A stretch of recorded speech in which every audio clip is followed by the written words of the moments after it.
Alright, browning the hamburger meat here for tacos. We're using this particular pot here.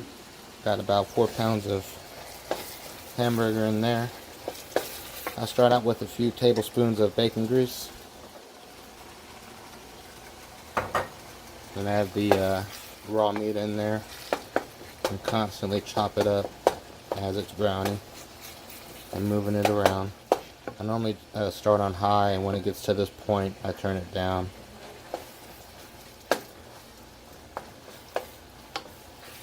So you want to brown the meat but not overly brown it. Okay, so now we're going to strain it. So we got the hamburger meat straining, and we're going to wipe our pot out a little bit and use this to saute the onion and the rotel. Okay, so we're getting ready to prepare our onion. I'm going to go ahead and use this onion that I have, but this is a white onion. You can use whatever type of onion you want to use. And we're going to dice that up. Because the people I'm with, they don't really care for onion. But I'm just going to use this portion here and dice it up fine. But if it's me myself, I use a whole onion for 4 pounds of meat. And we're going to get our rotel. I prefer the hot. But once again, with somebody else, and they don't like it that hot, so we're going to use the original. I'm going to get this out and strain it and save the actual juice from the rotel. Straining the rotel, you can be fancy, get a strainer. If not, I just use the lid and push down and get the actual juice out of there.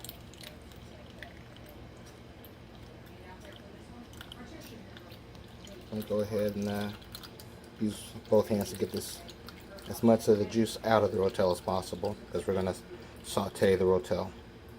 So as you can see, I pressed down with the lid and got most of the juice out of there. I'm going to save that and set it aside. I'm going to dice up my onion now. Okay, so of course you take off the outer onion skin before you dice it up. So I got my onion diced up here, and hamburger meat still in the strainer. Now we're going to get the skillet, and we're going to put that on.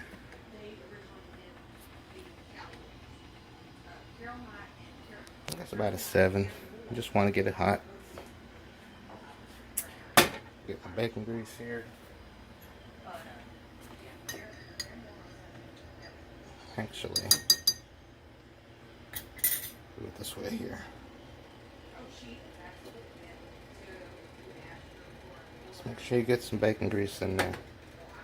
That's where the flavor and everything comes from. Just getting that bacon grease hot. Once this is hot, we're going to add the onions, start sauteing those. We're going to add some garlic and then the rotel. Now my grease is hot. I'm going to go ahead and add my onion. Okay, set the camera down here. I normally use fresh garlic, but the minced garlic in the jar is just as good for tacos. So I'm going to go ahead and saute this onion down here. Let it soak up that bacon grease there. Not all of it, but just a little bit of it.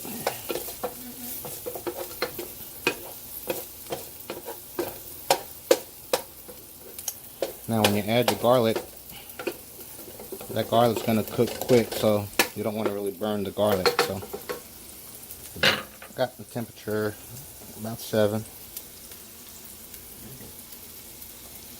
I'm going to add a few, well, not a few, but a couple tablespoons or teaspoons of garlic.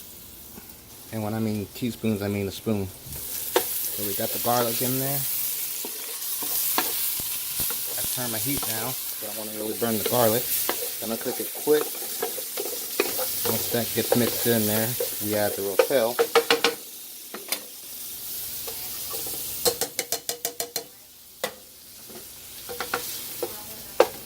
And we're going to turn up the heat and saute that in there.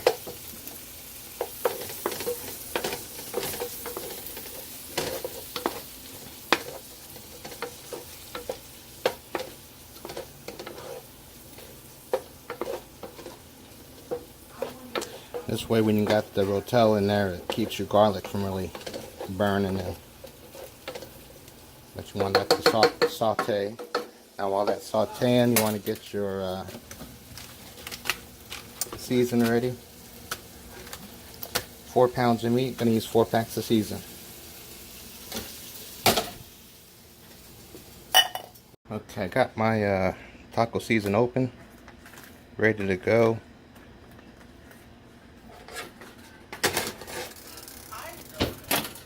Gonna get this hot, so get it up to heat again. And we're gonna put the season right onto the vegetables here.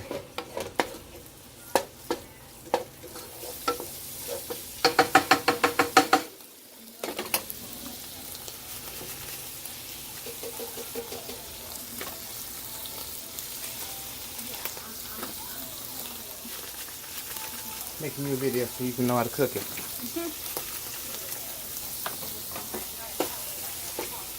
Get that coated all on the veggies.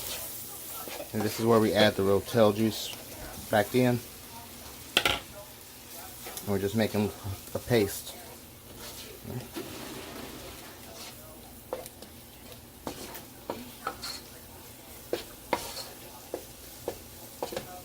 I'll let that cook for a minute.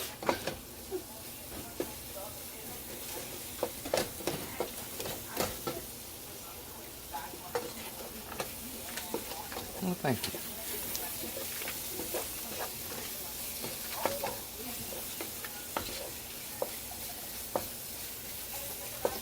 And once that starts to thicken up, that's where we're going to add the actual burger into the.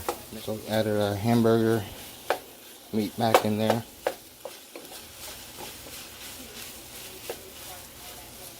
Now, the instructions on the package of the taco season and the average or basic American recipe says add water.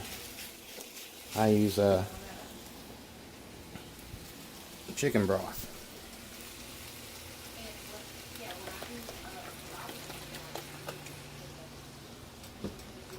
To get that cooking, I'm going to set the camera down and get this mixed up. But everything should be evenly coated before you continue. Again, all this is done on about a medium heat. Because we're getting to the point now where we're going to simmer this. You just want to make sure that all of that meat gets coated. And notice with the chicken broth that I added, I don't have a lot of liquid down in there.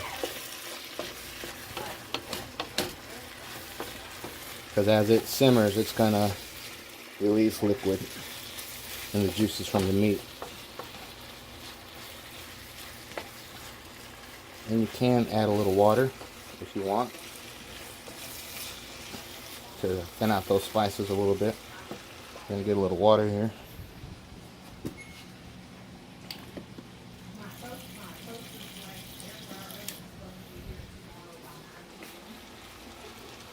Add that right in there.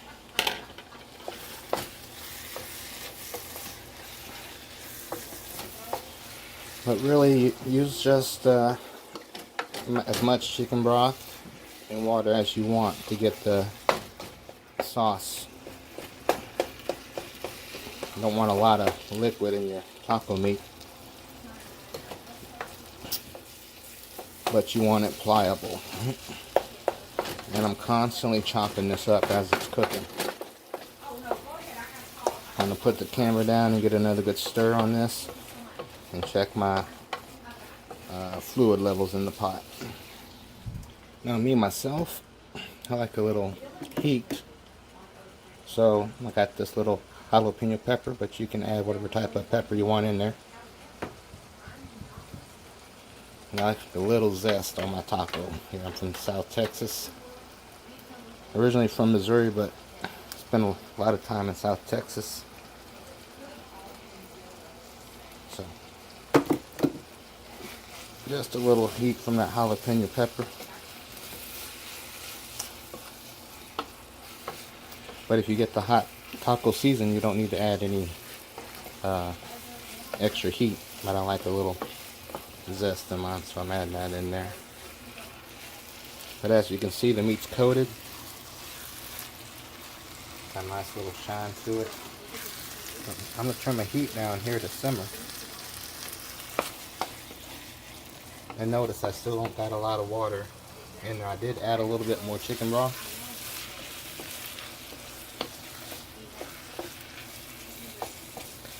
But from start to finish with the meat, you want to chop it.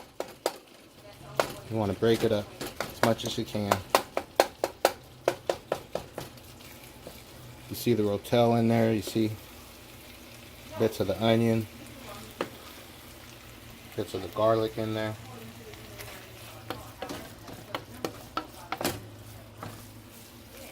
So it's mixed up, it's chopped up the way I like it. So you can put it in the actual taco shell without chunks of meat.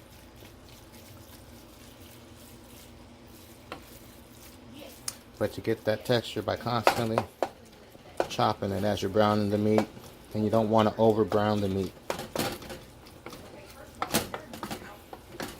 It's okay if there's a little pink in that meat as you strain it, because it's going to cook when you add it back into the onion and the rotel and garlic mixture. It's going to cook, so you don't got to over brown your meat. Okay, so now get a cover, and once again I don't have a lot of water at the bottom of that, or liquid at the bottom of that, and I like to let my meat cook. So we're going to cover that, it's on low, and we'll check it and come back to that. But for right now I'm going to get they want chalupas or tostadas, whatever you want to call it. So I'm going to brown some of these corn tortillas, yellow corn. Going to brown some of those up. So the meat's simmering. I did add a little bit more water to it, but my main liquid that I add is the chicken broth. I don't want a little liquid in there.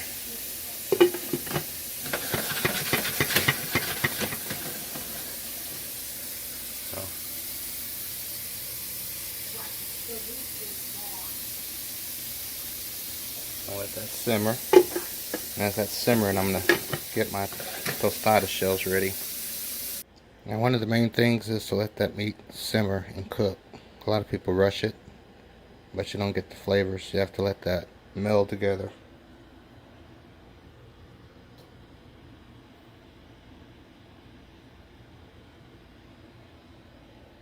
You can give it a stir occasionally.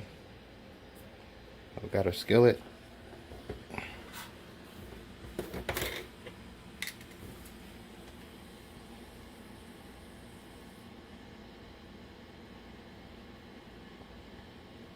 Don't need a lot of grease for the tostadas, but enough to get the tortillas submerged. I use a spatula to hold them down in there. Okay, so I took the top off to give this a stir. As it sets, the grease and the juices was floating to the top here, but as you can see at the bottom of the pot, there's not a lot of liquid in there, but yet the meat is moist, and that's how you want it.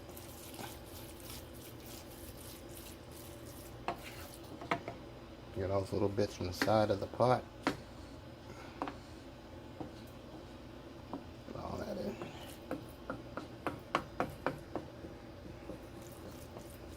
I'm gonna continue to let this simmer. I got get my grease hot over here for my tostadas or chalupas, whatever you want to call them.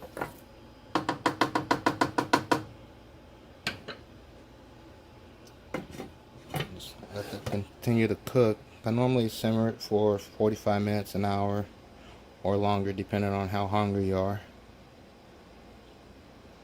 But I'm gonna let that simmer while I get my tostadas here fried up. And Some people like refried beans on their tostadas, like me.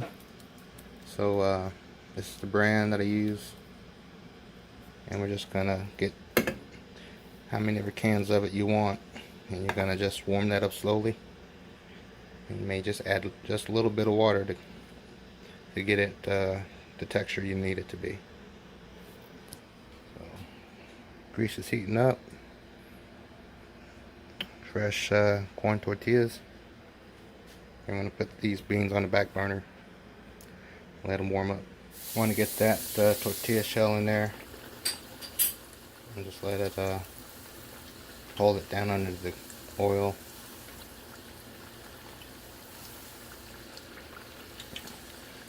The ones that I use, if you don't do this, they tend to puff up. So I try to keep them flat.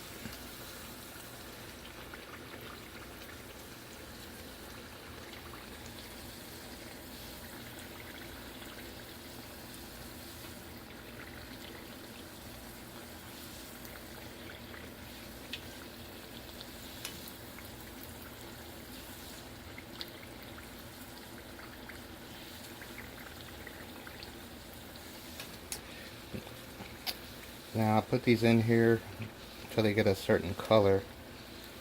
Sometimes they're darker or lighter, but I like mine to crunch. So the longer you leave them in here, the crunchier they'll be. But you don't want to overdo it. And I even flip it a little bit.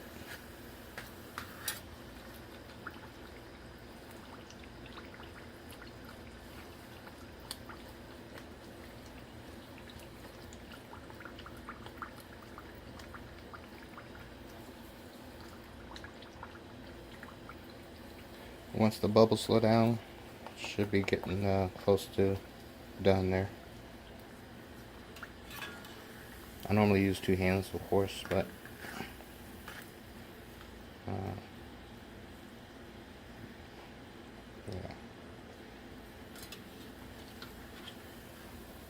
So that's kind of the color you're wanting.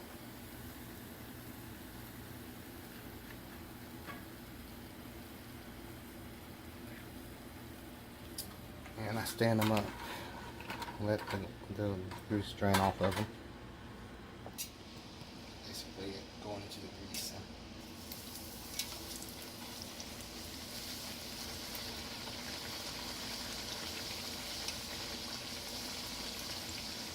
Basically just hold it down like that, let it cook. Once it starts to firm up a little bit, flip on that, hold it down.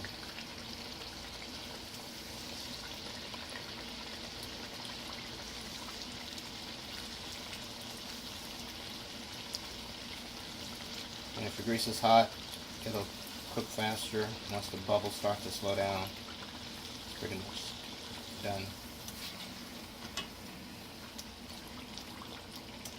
And that's how you do these. Once again, get a picture over there, they're stacked up. Get a picture? So with these beans, I'm just breaking them apart. I haven't added anything to them yet. And they got plenty of lard in there. So it's just warming up slowly and breaking down. And while that's doing that, I will be working on the tortilla shells. And the, see all that liquid? But once again, as you stir this, you don't see a lot of it at the bottom of the pan, but there is liquid in there to keep it good and moist. I don't like dried out crumbly hamburger on a taco shell. I like taco meat. And as I travel across the country, I see a lot of Americans don't know how to make a taco.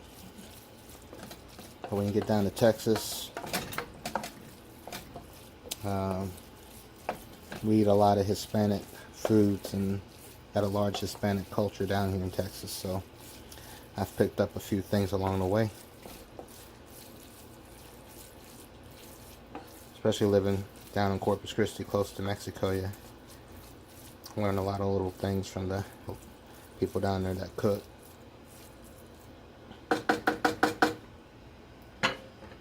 But started off with a little bacon grease, my raw hamburger, browned it, but didn't over brown it. It's okay if you have a little pink left in the meat. Constantly chopping that as it's browning. Then you strain it. While that's straining, you want to wipe your pot out, get some more bacon grease in there, saute your onion, your rotel, your garlic.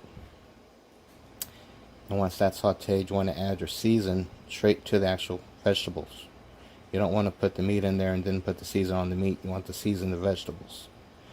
So once you got your vegetables seasoned up, you add the juice that took out from the rotel, add that into the vegetables and the season and make a little paste. Once that paste starts to thicken up, then you add your meat back to the pot, and you add a chicken broth and a little bit of water. And basically you want to get that liquid the way you want it. So when it's sitting here and it's simmering, you see that liquid rise to the top. But once again, you don't got a lot of it, so your meat's not swimming in juices, it's just moist and not dried out hamburger. Okay, I'm gonna go back to make my shells, and as I take them out, I just stack them up and let them drain. I'm gonna add a little bit of water to these beans, just a little bit of water. And as they'll start to break down, I'm going to stir them up. So I'm going to go ahead and finish up these tortilla shells, and we'll come back to the beans. Okay, so we got the beans. Nice texture on them. They're hot, they're still cooking. I normally put a little season on them, just a tad. A little bit of soul food season if you want to use that, or you can use Laura seasoned salt.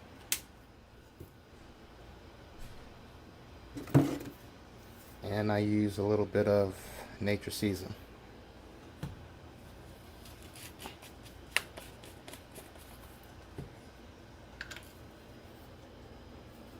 Just a touch.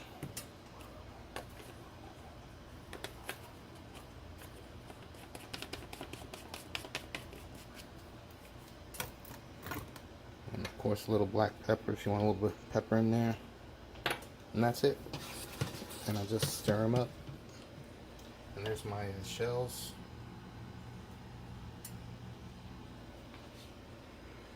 And we're gonna warm up some taco shells. We got these from Kroger. I normally get the old El Paso, but whatever you can get your hands on, you want to crisp those in your oven according to the instruction. So we got a taco meat. Even though you see that liquid in there, once you stir it up and put it on your taco shell, it's not going to get soggy like at Taco Bell. When you get a crispy taco at Taco Bell and you got the bottom of the taco that's soggy, you don't get that here. And beans for the tostadas, which we spread on that. Spread your beans, add your meat, lettuce, cheese, and whatever else you want on top. I've discovered this little sauce here. I like my spice. This is Mateo's Gourmet Salsa, made here in Texas. It's the habanero hot. Highly recommend it. There you go. Mateo's. And we'll come back to you. Alright, we're coming close to the end here. We got our taco meat, which has been simmering. And you see the amount of liquid that's in there.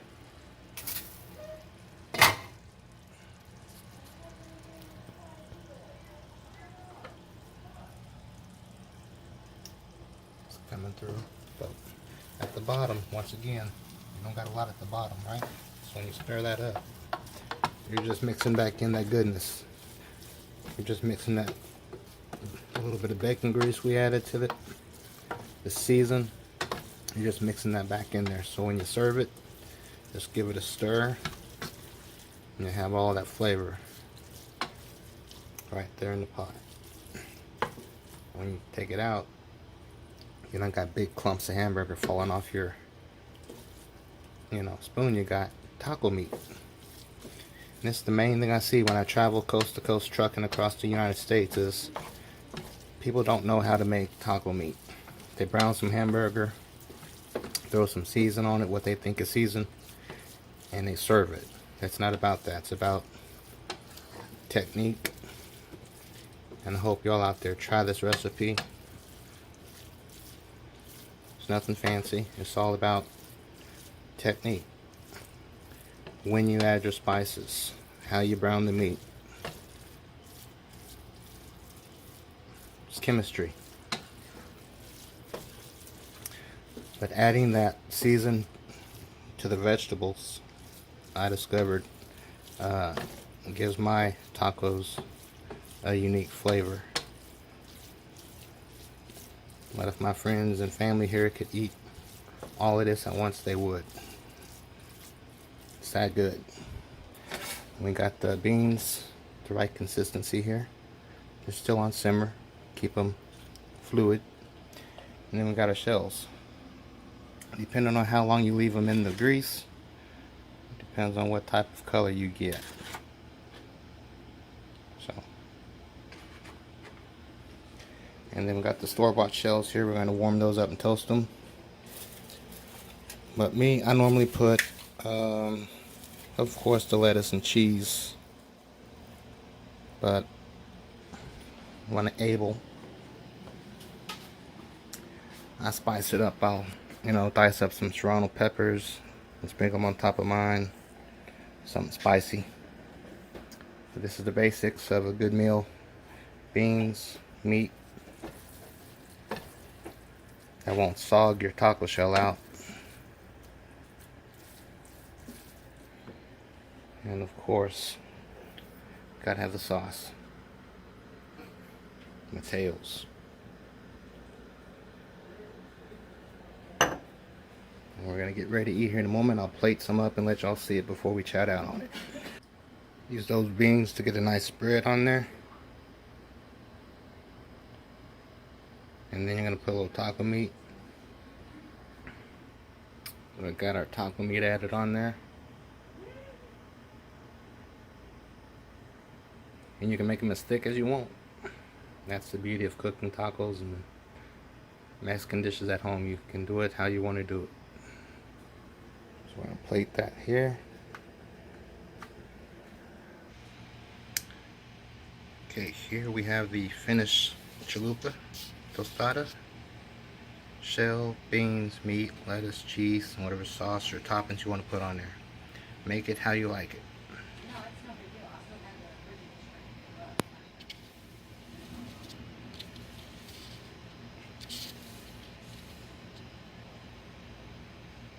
And here we have the taco shells with the meat. It's not sogging up the bottom of it. Lettuce and cheese and whatever toppings you want to put on there. You'll love it.